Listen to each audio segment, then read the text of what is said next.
Right, breaking news చూస్తున్నాం. పోలవరం నిధులకు సంబంధించి రాజ్యసభలో ప్రస్తావించారు ఎంపీ విజయసాయిరెడ్డి. పోలవరం బకాయిలు విడుదల చేయాలని ఆయన కోరారు. దీనిపై స్పందించిన కేంద్ర మంత్రి నిర్మలా సీతారామన్ నిధుల విడుదలపై చర్యలు తీసుకుంటామని చెప్పారు.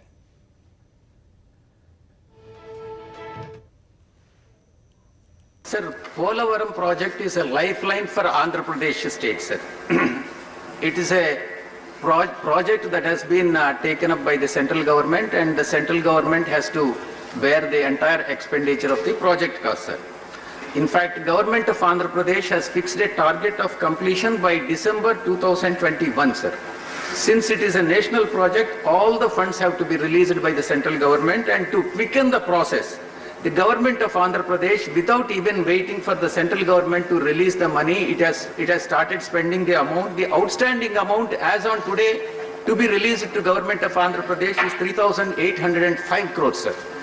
And as asked by the government of India, as asked by the government of India, the CAG, Controller and Auditor General, has also audited the figures, and then it has confirmed that the amount of 3,805 crores is due to the government of Andhra Pradesh, sir.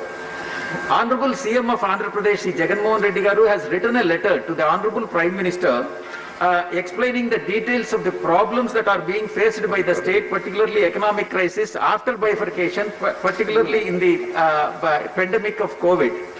Finding it extremely difficult to further spend money on the Polavaram project, and requested for immediate release of the funds of 3,805 crores, sir.